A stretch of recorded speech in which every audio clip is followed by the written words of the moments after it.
hoje nós vamos ter a aula sobre os tipos de força. Então, continuação aí das leis de Newton, hein? E a primeira força que nós vamos ver é a força gravitacional ou força-peso, tá? E o que nós podemos falar sobre essa força, tá? É a força de atração entre a Terra e os corpos, tá? Só que essa força, ela sempre vai apontar para o centro da Terra. Então, é uma força que é exercida sobre todos os corpos, sobre todos os objetos, e essa força, ela aponta para o centro da Terra. É como se ela empurrasse todos os corpos, objetos, para o centro da Terra, para o chão, tá?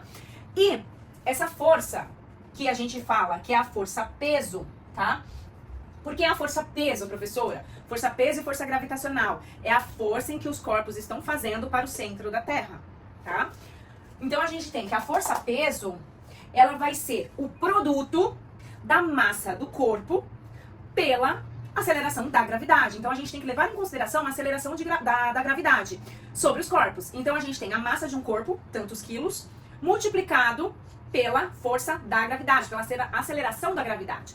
Onde no nosso planeta Terra, se a gente for considerar exatamente a aceleração da gravidade, seria 9,8, tá? Porém, para os cálculos, até Enem, vestibulares, geralmente se usa aproximadamente o 10 para facilitar o cálculo, tá? Visto que não se tem a calculadora nesses tipos de prova, tá bom? Então, lembrando que a força-peso é igual ao produto multiplicação da massa do corpo pela gravidade do planeta Terra, tá? Aqui entre parênteses, a professora colocou as unidades de medida do sistema internacional. Isso é muito importante, tá, gente? Unidades de medida do sistema internacional. Então, a força-peso vai ser em newtons, a massa sempre em quilogramas. Se estiver em gramas, precisa transformar para gramas, para poder fazer o cálculo, tá? E a aceleração da gravidade, sempre usar esses valores, geralmente o 10 para o cálculo. E agora a gente vai ver, já que a gente está vendo a força-peso, nós vamos ver a força normal. A força normal é a força de contato que uma superfície faz sobre o objeto. Como assim, professora? Deixa eu pegar aqui um objeto. Então, a gente tem esse objeto, tá? E a minha mão é a superfície. O que acontece aqui? Nós temos a força-peso, que é a força do objeto, e a força da gravidade, que está empurrando esse objeto para baixo, certo? Então, a gente tem a força-peso neste sentido aqui. A força normal é a força contrária. Então, a força-peso é nesse sentido aqui, ó, para baixo, tá? A força normal, gente, é a força que a superfície está fazendo para manter esse objeto aqui parado. É a força contrária. Então, a força normal é essa força de baixo da superfície para o objeto, tá? Então, a gente tem a força normal contrária à força-peso, para manter esse objeto aqui em repouso, tá? Se não existisse a força normal, esse objeto atravessaria a minha mão, tá bom? Então, a gente pode dizer que se um objeto está em repouso sobre uma superfície horizontal, nós podemos dizer que a força-peso, que atua de cima para baixo, para o centro da Terra, é igual à força normal, que é a força da superfície empurrando esse objeto para cima, tá? Lembrando que a força normal, ela é sempre perpendicular, vou até escrever aqui, tá? A força normal, ela é sempre perpendicular à superfície. O que é isso, professora? O canetão tá jogando a tinta. O que é isso, professora? A força normal, vamos supor que aqui é a minha mesa, ó. Nós temos uma mesa aqui, tá? Uma mesa. A força normal, ela é perpendicular à superfície. Então, aqui é a superfície da mesa. Então, a força normal, gente, ela é perpendicular à superfície. Nós temos aqui a força normal, ela é perpendicular à superfície. O que é perpendicular? Forma um ângulo de 90 graus. Então, a gente tem aqui um ângulo de 90 graus entre a força normal e a superfície dessa mesa. Tá? Espero que tenha ficado claro. E bora para a próxima força.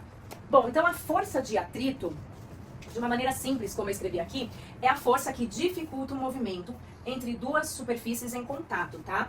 Ou seja, é uma força que segura, que freia, quando algo está tentando deslizar sobre uma outra superfície. Por exemplo, a gente tem uma mesa, a gente está com um objeto em cima da mesa, tá? A gente vai empurrar esse objeto. A minha força está neste sentido aqui, ó, daqui para cá, certo? Eu vou empurrar esse objeto.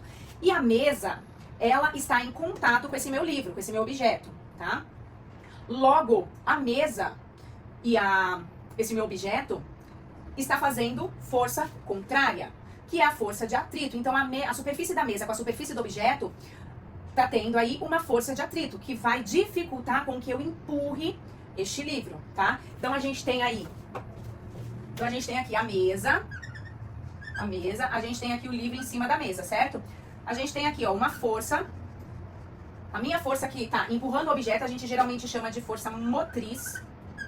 E entre a mesa e o livro, existe uma força contrária. Essa força contrária aqui é a força de atrito, tá? Por quê existe isso? Porque essa força, gente, ela tenta segurar o livro que a gente está tentando deslizar aqui em cima. A gente está empurrando o livro, só que a superfície da mesa está fazendo atrito para que esse livro não seja empurrado, tá? Às vezes a gente consegue movimentar o objeto, às vezes o objeto não sai do lugar. É onde a gente calcula aí a força de atrito, tá? A gente consegue fazer esse cálculo da força de atrito. E existem dois tipos de força de atrito, tá? A gente tem a força de atrito estática, e a força de atrito dinâmica, tá bom? Existem essas duas forças e aí a gente tem uma formulinha para essas forças de atrito, tá? Tanto estático quanto dinâmico. Mas agora, antes do cálculo, eu vou dar continuidade na explicação sobre forças, porque ainda não acabou. Agora a gente vai ver a força elástica, que são utilizadas, né? Essa força, na verdade, ela é aplicada em molas ou elásticos, certo? E agora, então, sobre a força elástica, eu tentei colocar da melhor maneira possível, tá? A força elástica, gente, ela atua sobre molas e elásticos, tá? Porque esses objetos, eles vão sofrer uma deformação, tá bom? Então, a gente pode falar que a força elástica é a força feita por molas e elásticos e que sempre será oposta à deformação causada nessa mola, tá? Na tentativa de restaurar o seu tamanho original. Ou seja, então quer dizer que um elástico e uma mola, gente, vai ser deformado tanto na compressão dessa mola, quando a gente estiver comprimindo a mola, apertando essa mola ou elástico, quanto quando nós estivermos esticando essa mola ou elástico, tá? Então a gente tem aí a constante da deformação da mola, né? A gente tem aí a constante elástica, tá? Da mola, que é dado por essa unidade de medida aqui. Esse valor dessa constante, geralmente, são dadas nos exercícios, porque depende do tipo de mola, do tipo de elástico, tá bom? E a letrinha X, gente, é exatamente o tamanho que essa mola ou elástico deformou, tá? Então a gente pode falar que o xzinho aqui é a deformação da mola, o tanto que essa mola deformou, tá? Unidade de medida em metros, em sistema internacional, tá? Se tiver em centímetros, é necessária a transformação de unidade de medida. Fazendo o produto ou a multiplicação dessa constante elástica pela deformação da mola, nós encontramos a força elástica da mola ou do elástico, tá? E lembrando, gente, sempre que força, qualquer tipo de força, unidade de medida é Newton. Então, força gravitacional, força peso, força normal, força elástica, força de atrito.